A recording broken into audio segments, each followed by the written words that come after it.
Hey, singers! I'm Justin Stoney, the founder of New York Vocal Coaching, with you for another episode of Quick Singing Tips. Today, we're together checking out the Flatiron building. This building was built in 1902 and is 20 stories tall. When it was built, it was considered to be one of the tallest skyscrapers in the world. Wow, that ain't nothing compared to what we've got a century later.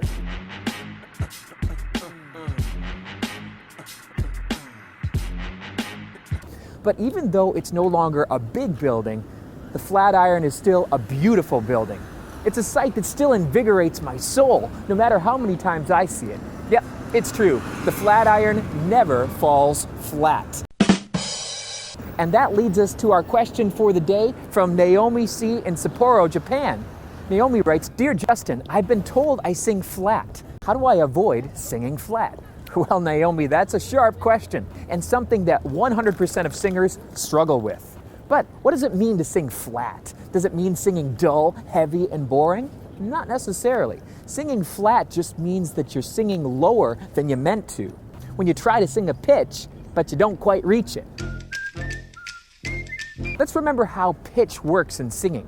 You've got two vocal folds, and they've got to vibrate at the same frequency as the pitch you're trying to sing.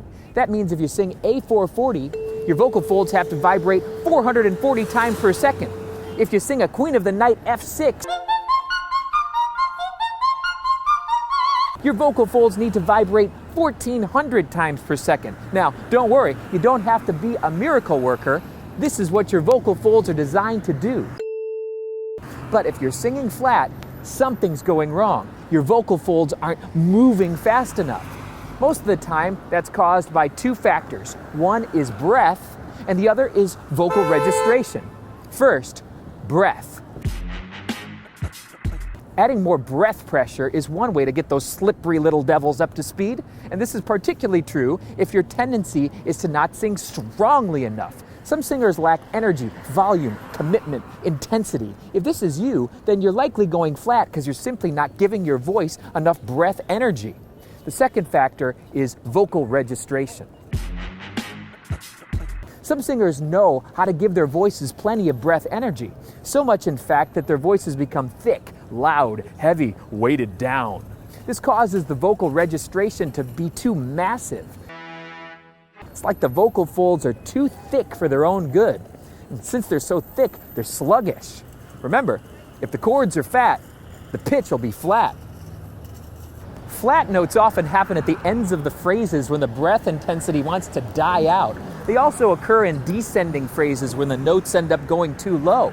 They also might happen when the breath management matters the most, like on the highest note of a phrase or a long sustained pitch. So what can be done to solve the problem? First, you got to identify the issue. Are you a singer that doesn't sing with enough intensity? If so, then make sure you connect with your breathing system and don't be afraid to give your sound a little more gusto. Or are you the kind of singer that sings with a thick vocal register? If so, then work with the lighter gears of the voice like flageolet, falsetto, head voice, head dominant mix. If you don't know what those things are, go back and review the Vocal Register World Tour that we went on together.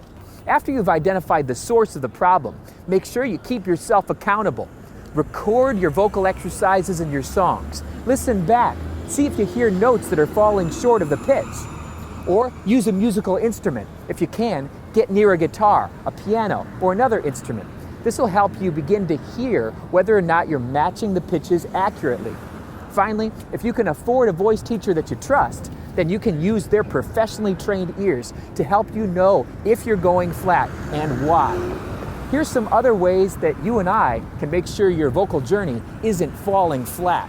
For voice lessons or Skype lessons with the NYVC staff, visit us at NewYorkVocalCoaching.com. If you'd like a vocal course that you can do at home, check out the Voice Lessons to the World vocal course. This 12-part program takes you on a singing journey from beginner to master-level vocal exercises. You can find it at voicelessonstotheworld.com. Or if you'd like free vocal tips sent to you each day, sign up at dailyvocaltips.com. And now, here's Justin with this week's Vocal Benediction. Work on your pitch, but also don't go insane about it. After all, it's possible to sing perfectly in tune, but have pretty poor vocal technique. Always put your technique first, and pitch will follow. No skyscraper and no voice was built in a day. But some things, well, get more and more beautiful over time.